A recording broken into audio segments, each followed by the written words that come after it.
السلام علیکم ورحمۃ اللہ وبرکاتہ۔ سورہ بقرہ کی آخری آیت، ربنا لا تؤاخذنا ان نسینا او اخطانا ربنا ولا تحمل علینا اصرا کما حملته علی الذین من قبلنا ربنا ولا تحملنا ما لا طاقت لنا به واعف عنا واغفر لنا وارحمنا انت مولانا فانصرنا علی القوم الکافرین۔ تو چلیے اب جانتے ہیں اس کا ترجمہ کیا ہے۔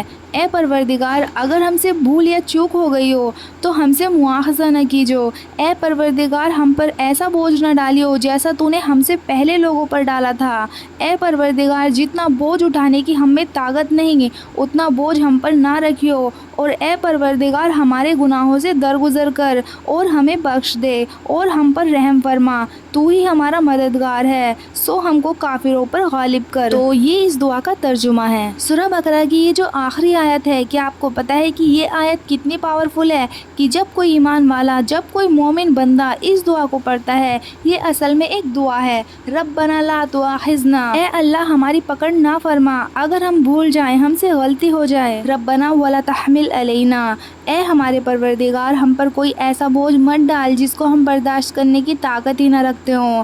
تو یہ جو آیت ہے یہ ایک دعا ہے، یہ دعا اتنی زیادہ پاورفل ہے کہ جب ہم لوگ اس دعا کو پڑھتے ہیں نا تو اللہ تعالیٰ ہر جملے کے جواب میں کہتا ہے میں نے قبول کیا، اچھا بندے میں نے دے دیا، میں نے قبول کیا بندے۔ یہ اتنی زیادہ پاورفل دعا ہے۔ تو سورہ بقرہ کی یہ آخری آیت ہم سب کو یاد ہونی چاہیے، خود بھی یاد کریں اس دعا کو اور اپنے گھر والوں کو بھی یاد کرائیں، اور جب ہم نماز پڑھنے کے بعد دعا مانگیں تو اس دعا کو ضرور پڑھیں، اس آیت کو ضرور پڑھیں، کیونکہ اس کے ہر جملے پر اللہ تعالیٰ فرماتا ہے کہ میں نے قبول کیا، جا میں نے تجھ کو دیا۔ اور یہ کتنی بڑی بات ہے کہ جب ہم اس کو پڑھیں تو اللہ تعالیٰ ہمارے لیے یہ فرمائے کہ جا بندے میں نے تجھ کو دیا، جا میں نے قبول کیا جو کچھ تو مانگ رہا ہے۔ اور صحیح مسلم کی حدیث سے یہ بات ثابت ہے کہ اس دعا کے ذریعے اللہ سے مانگا جاتا ہے جو کچھ تو اللہ تعالیٰ ہر سوال پر فرماتا ہے اچھا میں نے دیا، میں نے قبول کیا۔ حضور صلی اللہ علیہ وسلم اس دعا کو پڑھا کرتے تھے، صحابہ اکرام اس دعا کو پڑھا کرتے تھے، اور جتنے بھی اللہ والے گزرے ہیں سب اس دعا کو اپنی دعاؤں میں شامل کیا کرتے تھے۔ یہ اتنی زیادہ پاورفل دعا ہے، تو ہمیں اور آپ کو بھی اس دعا کو اپنی دعاؤں میں شامل کرنا چاہیے۔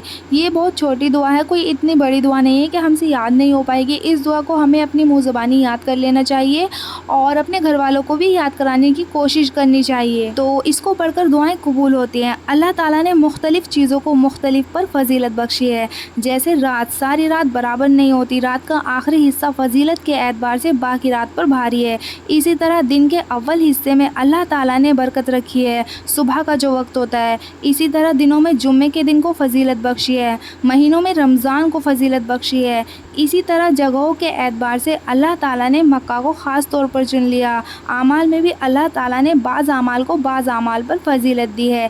اسی طرح قرآن مجید کی بعض آیات کو بعض آیات پر فضیلت دی ہے، حالانکہ کلام سارا اللہ تعالیٰ کا ہے۔ تو آئی ہوپ آپ کو اچھے سے سمجھ آ گیا ہوگا کہ اس دعا کی، اس آیت کی کتنی زیادہ فضیلت ہے اور کتنی پاورفل دعا ہے یہ۔